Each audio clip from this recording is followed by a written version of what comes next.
মৰমৰ ছাত্ৰ ছাত্ৰীসকল নমস্কাৰ। তৃতীয় শ্ৰেণীৰ গণিত পাৰ্ট 5 বিয়োগ। মৰমৰ ছাত্ৰ ছাত্ৰীসকল, তোমালোকে ছবি দেখিছা যে তোমালোকে তেখেতক চিনি পোৱা নে?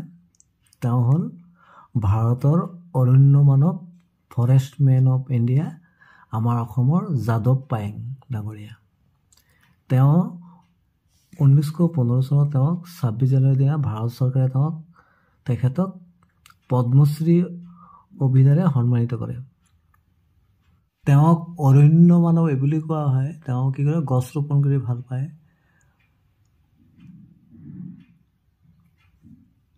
মৰমৰ ছাত্ৰ ছাত্ৰীসকল, ইয়াত দিছে যে আত্মসহায়ক গোটৰ মহিলাসকলে প্ৰথমে গাঁৱৰ নামঘৰ চৌহদত 13টা গছপুলি ৰুলে।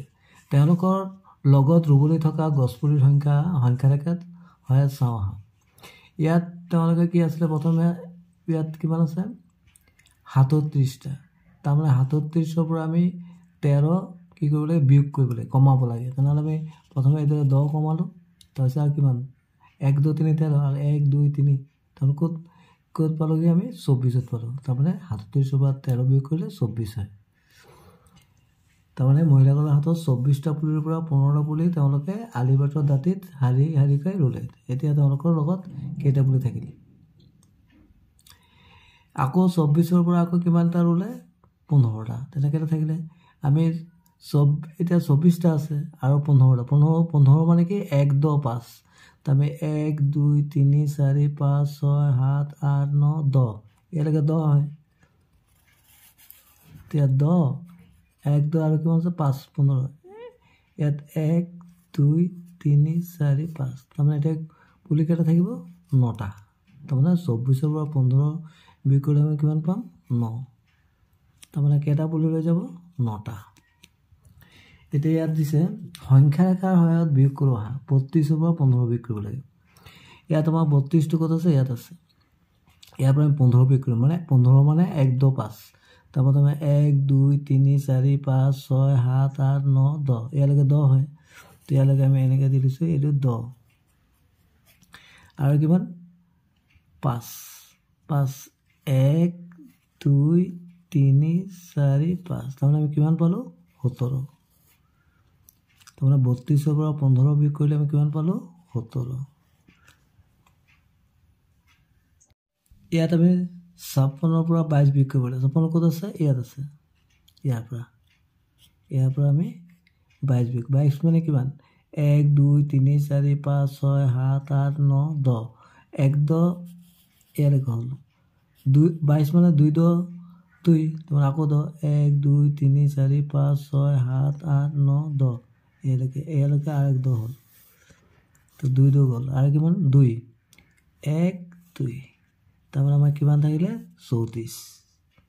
56ৰ পৰা 22 বিয়োগ কৰিলে আমি কিমান পালোঁ? 34। 3 10 4 34। এতিয়া ইয়াত দিছে 65ৰ পৰা 12 বিয়োগ কৰিলে। 65 ক'ত আছে? এইটো। এই 65ৰ পৰা আমি 12 বিয়োগ কৰিম, এইপিনে আহিম। 12 মানে 1 2 2 12। তাৰমানে 1 2 3 4 5 6 7 8 9 10। ইয়ালৈকে 10 হ'ল। 2 2 1 2। তাৰমানে কিমান হ'ল? 53। 65ৰ পৰা 12 বিয়োগ কৰিলে 53। 5 10 3 53। ইয়াত দিছে বিয়োগ কৰোঁ আহা। 3টা অংকৰে গঠিত সংখ্যা। তাৰমানে এইটো একক, দশক, শতক। 276ৰ পৰা 34 বিয়োগ কৰে। একৰ ফালৰ পৰা আমি কৰিম। 6ৰ পৰা 4 গ'লে কিমান হ'ব? 6ৰ পৰা 4 বাদ দিলে 2। 7ৰ পৰা 3 বাদ দিলে 4 আৰু 2। এইটো 2 থাকি যাব। 242। এতিয়া 398ৰ পৰা 84 আমি এককৰ ফালৰ পৰা কৰিব লাগে। 8ৰ পৰা 4 বিয়োগ কৰিলে কিমান হ'ব? 4। 9ৰ পৰা 8 গ'লে কিমান হ'ব? 1 আৰু 3 3 314। এইটো কিমান আছে? 5ৰ পৰা 1 গ'লে 4। 7ৰ পৰা 6 গ'লে 1 9 9 914। এতিয়া চাওঁ 298 পৰা 184। তো আমি একক ফালৰ পৰা কৰিম। এককতে ওপৰত আছে 8, তলত আছে 4। 8ৰ পৰা 4 গ'লে 4। 9ৰ পৰা 8 গ'লে 1। 2ৰ পৰা 1 গ'লে 1 114। এইটো আকৌ 7ৰ পৰা 4 গ'লে 3। 4ৰ পৰা 2 গ'লে 2। 6ৰ পৰা 5 গ'লে 1 123।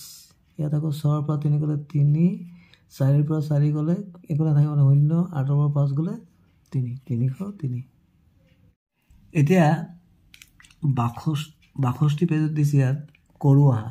চাহপাত চিঙাৰ বাবদ চামেলিৰ মাকে 570 টকা পালে। চামেলিৰ বাবে ৰঙা ফিটা, চোলা এটা আৰু মুড়িৰ লাড়ু কিনোতে খৰচ হ'ল 220 টকা।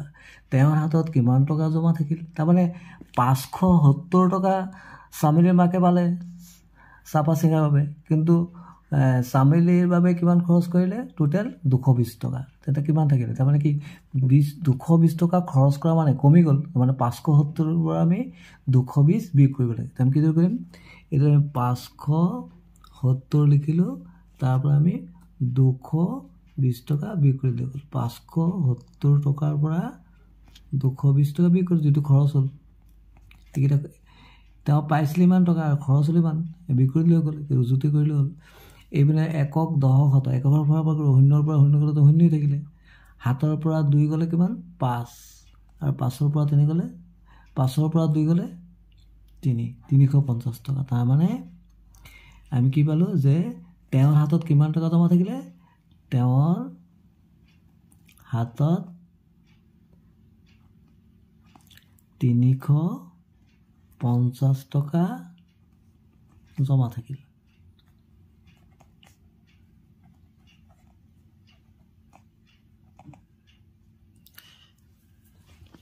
এতিয়া ঘৰটো পমীৰ দেউতাকে এদিনাখন 227টা ৰঙালাও বজাৰলৈ বিক্ৰী কৰিবলৈ লৈ গৈছিল। বিক্ৰী নোহোৱা 115টা ৰঙালাও তেওঁ ঘৰলৈ ঘূৰাই আনিছিল। সেইদিনা তেওঁ কিমানটা ৰঙালাও বিক্ৰী কৰিছিল? তাৰমানে 227টা ৰঙালাও বিক্ৰী কৰিবলৈ লৈ গৈছিলে আৰু 115টা ৰঙালাও ঘূৰাই লৈ আনিছিলে। তেনেহ'লে আমি কি কৰিব পাৰিম? কিদৰে আমি ল'ম কিমানটা ৰঙালাও বিক্ৰী কৰিছিলে? আমি এই 227ৰ পৰা 115 বিক্ৰী কৰি দিলে হৈ গ'ল। আমি কিদৰে কৰিম? ঘৰটো ৰঙালাও কিমান নিছিলে? 227টা। এতিয়া ঘৰলৈ ঘূৰাই কিমানটা আনিছিলে? 115টা। এতিয়া আমি কি আমাক উলিয়াব দিছে কিমানটা ৰঙালাও বিক্ৰী কৰিছিল? কিমানটা মানে আমি এই 227ৰ পৰা 115 বিক্ৰী কৰি দিলে হৈ গ'ল। 7ৰ পৰা 5 গ'লে 2, 2ৰ পৰা 1 গ'লে 1, 2ৰ পৰা 1 গ'লে 1। তাৰমানে বিক্ৰী কেইটা হৈছিল? 112টা ৰঙালাও বিক্ৰী হৈছিল। 112টা ৰঙালাও বিক্ৰী হৈছিল।